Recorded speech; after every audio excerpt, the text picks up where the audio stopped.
Very good morning and sweet welcome to my YouTube channel WRTSB। आज की इस video session में हम सॉल्व करने जा रहे हैं example 12। If the fourth, 10th and 16th term of a geometric progression are x, y and z respectively, prove that x, y, z are in GP। आपका जो फोर्थ टर्म है वो क्या है? आपका x है। आपका जो 10th टर्म है वो y है और आपका जो 16th टर्म है वो क्या है? आपका z है। ठीक है, हमें क्या प्रूव करना है? जो x, y, z को अगर हम साथ में रखें तो ये जीपी फॉर्म कर रहा है, ये हमें क्या करना है? प्रूव करना है। तो इस क्वेश्चन में सबसे पहले हमें क्या करना पड़ेगा? आपका फर्स्ट टर्म क्या है, आपका कॉमन रेशियो क्या है, इसे हमें एज्यूम करना पड़ेगा। तो यहाँ पे सॉल्यूशन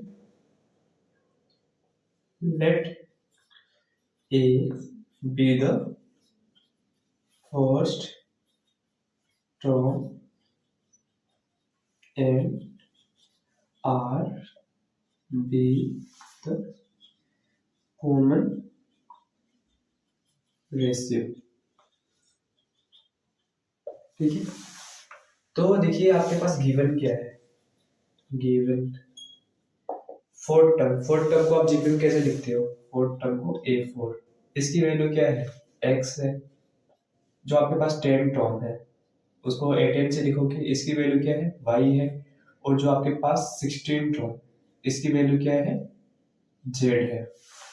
ठीक है, तो यहाँ पे फोर्थ टर्म है, आपके पास क्या है? फर्स्ट टर्म a है, आपके पास कॉमन रेशियो r है। तो कभी भी फोर्थ टर्म को अगर आपको सोल्व करके लिखना तो क्या लिखते हो? जैसे कि आपके पास जनरल फॉर्म ये है an is equal to a r to the power n minus 1। अगर आपको फोर्थ टर्म को सोल्व करना है तो क्या करते हो? n की जगह पे 4 पुट करते हो, तो a4 is equal to a r to the power 4 minus 1। तो a4 is equal to a r to the power 3। तो यहाँ पे आप लिख सकते हो a r to the power 3 is equal to x। ठीक है,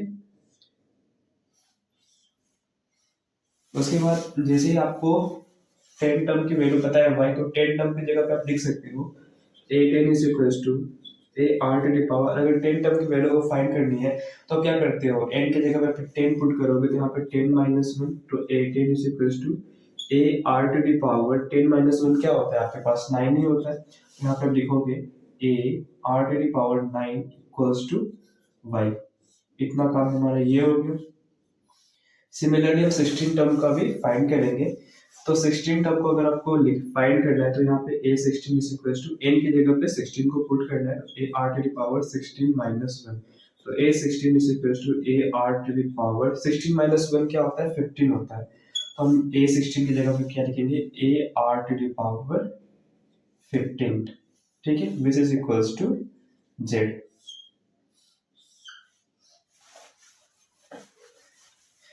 हमें प्रूव क्या करना है? To prove x, y, z are in GP. हमें यही प्रूफ करना है ना। हम x, y, z को साथ में रखते हैं तो हमें ये दिखाना है कि जो x, y, z है वो जीपी फॉर्म कर रहा है। तो हमें प्रूफ क्या करना है? x, y, z, ये जो तीन टर्म्स है वो जीपी में हमें ये प्रूफ करना है। तो जीपी में क्या होता है? कभी भी आपके पास तीन टर्म्स हो, जैसे a b c आपके पास तीन टर्म्स है और ये जीपी में है, तो कभी भी तीन टर्म्स आपके पास जीपी में हो ना, तो होता क्या है? b square is equal to ac, हमेशा होता है। ठीक है, फॉर एग्जांपल जैसे कि 2 4 8 आपके पास जीपी में है, तो यहाँ पे देखिए a है, b है, c है। b स्क्वायर की वैल्यू सोल्व करते हैं। b square is equal to 4 का square which is equal to 16। b square की वैल्यू निकाल ली। अब हम क्या करेंगे? ac की वैल्यू सोल्व करते हैं। ac is equal to 2 into 8 which is equal to 16। तो ये तीन टर्म्स क्या थे आपके पास? जीपी में थे। तो जीपी में थे तो ये क्या फॉलो कर रहा है? B square is equal to ac। तो हम यहाँ पे ये सोल्व करके दिखाएंगे कि ये B square is equal to ac follow कर रहा है और ये हमारा जीपी में है। बस हमें यही दिखाना है। तो यहाँ पे देखिए हम क्या करेंगे, ये आपको क्या हो जाएगा? ये a हो जाएगा, ये b हो जाएगा, ये c हो जाएगा। तो सबसे पहले हम क्या करेंगे? b स्क्वायर की वैल्यू सॉल्व करेंगे। तो b स्क्वायर, इसका मतलब क्या है? y का स्क्वायर। तो y का स्क्वायर, y की वैल्यू कितनी है? y की वैल्यू है a r to the power 9 to the power 2, क्योंकि यहाँ पे स्क्वायर है ना। यहाँ पे y की वैल्यू मैंने पुट किया, उसके बाद स्क्वायर है तो स्क्वायर लिखना ही पड़ेगा हमें। अब यहाँ पे हम लोग क्या करेंगे? लॉ ऑफ एक्सपोनेंट इंप्लीमेंट करेंगे। तो लॉ ऑफ एक्सपोनेंट क्या कहता है? जैसे कि आप देख रहे हैं a to the power m है into b to the power m है, यहाँ पे बेस डिफरेंट है, सेम पावर है, तो आप क्या करते हो? a इंटू बी, बेस को मल्टीप्लाई करते हो, पावर चढ़ा देते हो यहाँ पे। ठीक है, तो कभी भी आपके पास इस फॉर्मेट में रहता है ना, तो आप चाहते हो इस फॉर्मेट में कन्वर्ट करने के लिए, आपके पास अभी इस फॉर्मेट में है, तो आप क्या करोगे, इस फॉर्मेट में कन्वर्ट करोगे। तो यहाँ पे अप्लाई करते हैं, यहाँ पे क्या हो जाएगा, a to the power 2 into r to the power 9 to the power 2। अब यहाँ पे हम देखेंगे, यहाँ पे पावर टू द पावर है, तो हम क्या करेंगे, इसको ऐसे सॉल्व करेंगे, a to the power m to the power n, आपने ये पढ़ा है ना। तो यहाँ पे क्या होता है, कभी भी पावर टू द पावर हो तो क्या करते हैं, उस केस में पावर को मल्टीप्लाई कर देते हैं। तो यहाँ पे भी हम क्या करेंगे, a स्क्वायर इंटू यहाँ पे r to the power 9 into 2, तो a square into r to the power 18। तो ये b स्क्वायर की वैल्यू आ गई। देखते हैं हमारे पास ac की वैल्यू क्या आ रही है, ac की वैल्यू क्या आ रही है। तो a क्या है आपके पास, यहाँ पे x है, और c क्या है आपके पास, z है। तो हम क्या करेंगे, x और z की वैल्यू पुट करते हैं। x की वैल्यू क्या है, ar क्यूब, और z की वैल्यू क्या है, ar टू द पावर 15। ठीक है, तो यहाँ पे देखेंगे हम क्या, यहाँ पे जो भी बेस a है उसको हम साथ में लिख लेंगे। यहाँ पे a टू द पावर 1 है, यहाँ पे भी क्या है, a टू द पावर 1 है। यहाँ पे जो भी r है, वहाँ पे r बेस है, उसको साथ में लिख लेंगे। यहाँ पे r टू द पावर 15। यहाँ पे हम कौन सा लॉ ऑफ एक्सपोनेंट लगाएंगे, आपने पढ़ा है a to the power m into a to the power n is equal to a to the power m plus n। अगर बेस सेम हो और बीच में मल्टीप्लाई का साइन है, तो हम लोग क्या करते हैं, पावर को ऐड कर देते हैं।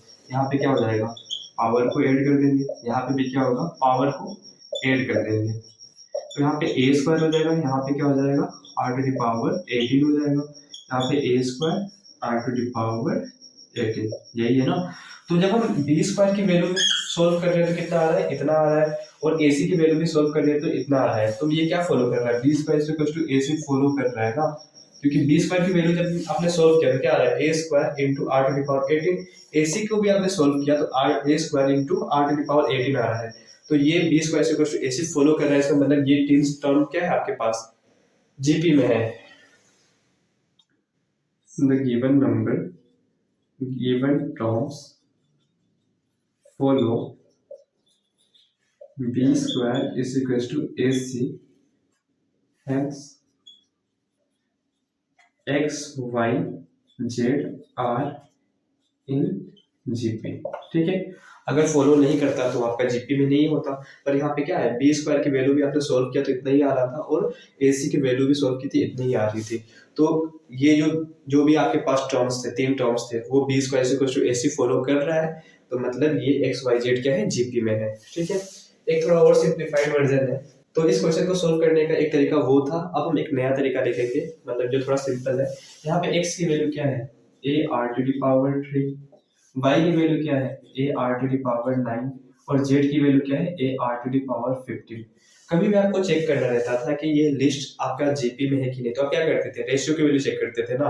अगर रेशियो की वैल्यू सेम है तो जीपी में है, अगर रेशियो की वैल्यू सेम नहीं है तो जीपी में नहीं है। ठीक है, जैसे कि आपके पास जैसे 2 4 8 16 था, ऐसे ही। तो आप क्या करते हो, यहाँ पे अगर आपको देखना है कि ये जीपी में है कि नहीं, तो आप क्या करते हो, रेशियो सीधे चेक करते हो ना। तो आप क्या करोगे, यहाँ से चेक करो। तो कभी भी आगे वाले टर्म को डिवाइड करते हैं पीछे वाले टर्म से। तो 4 डिवाइड बाई 2 कितना आ रहा है, 2 आ रहा है। अब यहाँ पे आपने चेक करिए तो यहाँ पे चेक करो, 8 डिवाइड बाई 4 करो, तो यहाँ पे क्या हो जाएगा, 2 हो जाएगा। और यहाँ पे चेक करोगे तो 16 डिवाइड बाई 8 करोगे तब भी 2 आ रहा है। तो रेशियो की वैल्यू यहाँ पे भी 2 आ रही है, रेशियो की वैल्यू यहाँ पे भी 2 आ रही है, रेशियो की वैल्यू यहाँ पे भी 2 आ रही है। तो हर जगह रेशियो की वैल्यू क्या आ रही है, 2 आ रही है। तो ये मतलब ये जो लिस्ट ऑफ नंबर है वो आपका क्या है, जीपी में है। तो यहीं पे भी हम लोग क्या करेंगे, यही देखेंगे यहाँ पे रेशियो की वैल्यू क्या है। अब यहाँ से यहाँ की रेशियो की वैल्यू निकालिए। तो ए आर, कभी भी आगे वाले टर्म को डिवाइड करते हैं पीछे वाले टर्म से। तो A R to the power 9 to the power upon A R to the power 3। ठीक है, तो ए से ए कैंसिल होगा क्योंकि पावर क्या है, सेम है। यहाँ पे पावर 1 है, यहाँ पे पावर 1 है, तो ऊपर जाएगा तो क्या होगा, ए 1 माइनस 1 हो जाएगा तो 0 हो जाएगा। तो यहाँ पे देखेंगे क्या बचा आपके पास, r to the power 9 upon r to the power 3। Law of exponent में आपने देखा है 1 upon a to the power m is equal to a to the power minus m। कभी भी आप नीचे से अगर ऊपर लेके जाते हैं तो बेस तो सेम रहता है, पावर क्या होता है, साइन उसका चेंज हो जाता है। तो यहाँ पे देखेंगे हम इसको ऊपर लेके जाएंगे तो r टू द पावर 9, अगर इसको लेके आते हैं तो r to the power minus का 3। इसको सोल्व करेंगे। लॉ ऑफ एक्सपोनेंट आपने क्या देखा है, a to the power m into a to the power n is equal to a to the power m plus n। अगर कभी भी आपके पास बेस सेम है और बीच में मल्टीप्लाई का साइन है तो पावर को क्या करते हो, ऐड करते हो। यहाँ पे बेस क्या सेम है और तुम आपका यहाँ पे मल्टीप्लाई का साइन है तो क्या करोगे, पावर को ऐड कर दोगे। तो r टू द पावर 9 प्लस माइनस का 3, तो r टू द पावर 9 प्लस माइनस माइनस का 3, r टू द पावर कितना आ रहा है, 9 माइनस 3 कितना होता है 6। तो यहाँ पे आपने जब सोल्व किया, यहाँ पे आपने सोल्व किया तो a r to the power 9 upon a r to the power 3, इसकी वैल्यू कितनी आ रही है, r टू द पावर 6। ठीक है, यहाँ तक की आपकी जो वैल्यू आ रही है वो रेशियो की वैल्यू क्या आ रही है, r टू द पावर 6। ठीक है, अब यहाँ पे चेक करोगे, अगर यहाँ पे भी रेशियो की value r to the power 6 आ रही है तो रेशियो यहाँ पे भी, यहाँ का रेशियो भी r टू द पावर 6 है, यहाँ का रेशियो भी r टू द पावर 6 है, तो मतलब कि सेम है। तो रेशियो सेम है मतलब जीपी में है। तो यहाँ पे देख लेते हैं कि क्या आ रहा है यहाँ पे।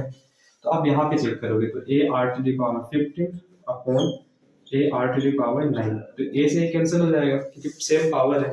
अब क्या करोगे, इसको अगर ऊपर लेके जाओगे तो क्या हो जाएगा, r to the power 15 into r to the power minus का 9, यही होगा ना। इसको ऊपर लेके जाएंगे, यहाँ पे साइन प्लस का है, अगर ऊपर लेके जाते हो तो क्या हो जाएगा, माइनस का साइन हो जाएगा। यहाँ पे क्या है, बेस सेम है, बीच में मल्टीप्लाई का साइन, तो आप क्या करोगे, पावर को ऐड करोगे, 15 प्लस माइनस का 9। ठीक है, इसके बाद हम क्या करेंगे, r टू द पावर 15 है प्लस माइनस माइनस का 9, 15 माइनस 9 कितना होता है, 6 होता है। तो जब आपने इसको भी सोल्व किया तो कितना आ रहा है, r टू द पावर 6, इसको भी सोल्व किया, यहाँ का भी रेशियो निकाला तो r टू द पावर 6 आ रहा है, यहाँ का भी रेशियो निकाला तो आपका r टू द पावर 6 आ रहा है। यहाँ पे हम लिख देंगे इसे a r to the power 15 upon a r to the power 9 is equal to r to the power 6। जब आपने यहाँ की रेशियो निकाली तब भी कितना आ रहा है, r टू द पावर 6, यहाँ की रेशियो निकाली तब भी कितना आ रहा है, r टू द पावर 6। तो दोनों जगह रेशियोज की वैल्यू सेम है, मतलब ये तीनों टर्म्स क्या है, जीपी में है। ठीक है,